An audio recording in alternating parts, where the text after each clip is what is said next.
that leaves the big gorilla really to be Japan, doesn't it? A huge economy, 130-odd million people.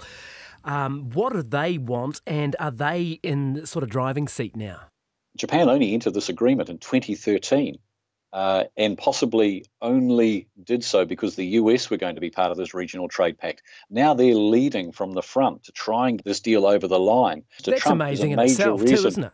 I mean, Japan have been hugely protectionist over the years, are leading this free trade deal. It's quite amazing. Someone's got Mr. Trump to thank for this, because I think Japan are saying that they don't want to do a bilateral deal with the US. They don't see that in their best interests. And because, of course, this is why Mr. Trump is now traveling through Asia. He is trying to convince Asian leaders that they should give a little bit more to America. They should give up a little bit more, because he argues that they've all got, all Asian nations, and it's true, have trade deficits with the US. These nations, like even Japan, mighty Japan, the world's third biggest economy, doesn't want to try and go toe-to-toe with the US over these types of issues. You've seen what's happened with Korea. Already, the US have kind of forced them to renegotiate there. And Japan thinks that they will just be worse off under that. So the TPP is what this bulkhead that they're trying to use to be able to say to America, no, these are the rules. These are the ones that you agreed to back when President Obama was there. We still think this is the best deal. And actually, look at this. So do these other 10 countries as well. So they're the ones really pushing it at the moment. On the other hand, at the other end of the spectrum, you've got countries like Malaysia and Vietnam, who both were promised TPP would give them access to the American market. And that's not happening now for them.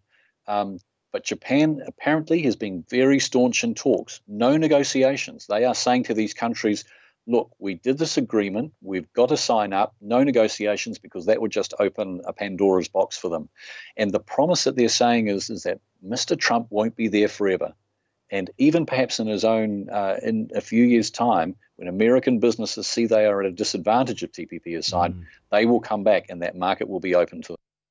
That's our economics correspondent Patrick O'Mara in Vietnam. Developments coming out of APEC. There are reports, this is from Reuters, saying that Japan says they've reached an agreement in principle. In fact, a number of trade websites too, the sort of specialist trade websites are saying this, are saying that the trade ministers have done an in-principle agreement that the deal will go ahead, but it's now left to the leaders to nut out some of those finer points. Reuters also quoting Japan's economy minister, they call him, saying that they've decided on clauses that they will suspend to avoid renegotiating the whole agreement. So exactly what that means, I'm not quite sure at this point, and there's no detail exactly on what those clauses are. We'll bring you any of the developments throughout the morning this morning. It's 7:15. Media freedom advocates say Winston Peters' attempt to obtain the emails and phone records of 2 journalists is outrageous and will have a chilling effect on democracy if successful. Mr. Peters wants the phone records of a newsroom and a news hub journalist over a period of 10 weeks. He also wants their emails, meeting notes and draft stories, internal memos. The Deputy Prime Minister is seeking the journalist's communications to find out who leaked details of his pension overpayments. Winston Peters has also served legal papers on 4 national MPs, their staff and a senior public servant. Gavin Ellis is the former chair of the Commonwealth Press Union and former editor of the New Zealand Herald. When a politician starts placing his hands on what should be confidential phone records, confidential notes and recordings and so on, our ability to hold power to account, and that's a fundamental role of the journalist in a democracy, is compromised. There's no doubt of that. And also critical of Mr. Peters is Brent Edwards, who is the International Federation of Journalists New Zealand representative. He ought not to be going after journalists. It's fine for him to chase those political figures he believes might have been involved or thinks they might have been involved, but absolutely wrong to chase the phone records of journalists, particularly in an absolute fishing expedition of that, where he seems to expect he'll get all of their material. Well, that would really have a chilling effect. International Federation of Journalists New Zealand representative Brent Edwards. Overnight, reporters in Vietnam tried to ask the Deputy Prime Minister, Winston Peters, about his legal moves to find out who leaked his pension overpayments. Mr. Peters, in his first comments to New Zealand journalists since the government was formed, was unwilling to give any details. Mr. Peters, you've served legal papers on a number of former ministers, journalists. Why have you taken that action? Let me tell you, this is a matter that's sub judice, and I'm constrained by that, and so are you. You've always wanted to protect your own sources. Do you really expect journalists to cough up With great to respect, you? this matter is sub judice, and you know full well that rule, and we're all going to observe it in the future, just like freedom of the press. That's Winston Peters talking about this legal action. Got an interesting text on this actually coming in here. Let's see. Mr. Peters' phone records and emails too, says Andrew, texting in from Nelson. He may well have leaked the pension overpayment himself. Quite a realistic possibility for the attention-seeking missile. It's 18 minutes past 7. A top party candidate was effectively expelled yesterday for questioning the party leader, Gareth Morgan. Dr. Jenny Condie was troubled by Mr. Morgan's reaction to the death of Jacinda Ardern's cat, Paddles, this week. Mr. Morgan asked on Twitter if a free-roaming cat reflected the value the Prime Minister puts on wildlife. Dr. Condie emailed Mr. Morgan about her concerns and received a reply that said, "Hi Jenny, please just resign from the party. You are a pain in the ass. Ka kite anō, Gareth." Soon after, Dr. Condie discovered her top email address had been cancelled. And she's with me now in our Wellington studio. Good morning. Good morning. So have you resigned, have you been sacked, or neither of the above? I think I've been flat out asked to resign, so I think I've been sacked, but either way I think it would be best for us to go our separate ways at this point. And were you surprised by his reply? I was not surprised to be asked to resign. Was your email very strong? It was strong, but I was representing the views of volunteers and other feedback that we'd had about this, because there's a misfit in the Opportunities Party between our policies and our culture. And candidates and some volunteers have been concerned about Gareth's behaviour for some time. By culture, you mean Mr. Morgan's behaviour? Yes. In what way exactly? His behaviour on Twitter. He's often very insulting and can be quite offensive.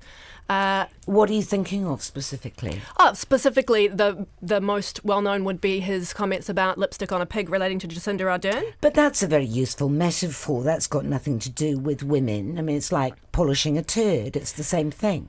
It is. I actually I'm didn't... not calling Jacinda Ardern a turd when I use that. Do you know what I mean? Yes, absolutely. And I didn't actually have a problem with the original comment, but I did have a problem with how the party chose to respond when other people were offended.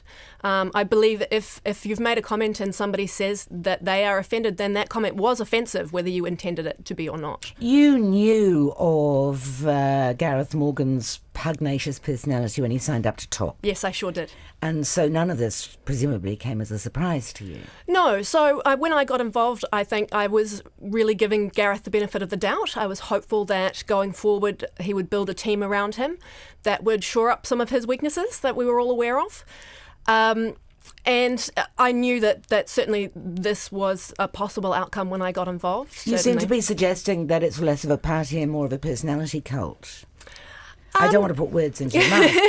I think I'm still really passionate about the Opportunities Party's policies, and was always keen to represent. Right? Yes, exactly, and was always keen to represent those policies.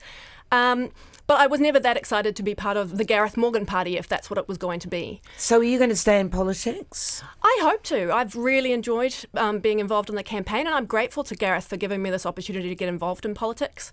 I look forward to doing something in the future, although I don't know what that might be. Just going back to the Twitter that offended you so, that he sent out in the wake of Jacinda Ardern's cat's death. Sure. This came as no surprise. This was consistent with the party policy. Cats are not a good thing. And the overwhelming outpouring of sympathy and emotion for the death of the cat would obviously have got up Dr. Morgan's nose, right? Yes. So that was perfectly expected. Well, actually, TOP has never had any policies about cats. And we've all spent quite a lot of time during the campaign making that point to people. Have you got a cat, by the way? I don't. I have in the past, though. Right. But no more. I mean, I don't know whether any of the top candidates would have had a cat. I would have thought that might have been a disqualifying criterion. I'm not sure it is, because I think Gareth has had cats in the past. Right. I don't know if anyone has a cat. No current cats are going on. As I say, I'm not certain. All right, so after you received this pretty insulting and rude email from Gareth Morgan, what did you do? I got in touch with some friends for a bit of moral support, because I think you need your support network. I was a little bit upset, but as you say, I've come to expect that kind of behaviour from Gareth, so it wasn't out of the blue. The email that you sent to him, yes, was it in any way of that tone? I am a very forceful and forthright person, so the email was certainly to the point. Give me the gist of it. The gist of it was that, that a number of candidates and volunteers had concerns about the comments that he made about Jacinda Ardern's cat, and that we had been expecting after the election that there was going to be internal party discussions about the direction of the party, and those comments that had concerned many people in the past. And essentially, I called in that email for that discussion to take place. And so you asked him for a conversation about the party's direction? Yes. Based on a tweet that he put out about the death of Jacinda Ardern's cat? In relation to that, because I think that was an incident that has been an ongoing issue, and has been an ongoing issue for many members and volunteers in the party. Do you think that the publicity attached to the way he has got rid of you, essentially, is going to cause him further problems? I don't know. It's certainly possible. I understand that it's possible that there might be some backlash because of that. Nice to talk to you. Thank you, Dr. Jenny Condie. Thank you. Who was asked to resign by Dr. Gareth Morgan after she responded to his tweet about the death of Jacinda Ardern's cat Paddles. It's 25 minutes past 7.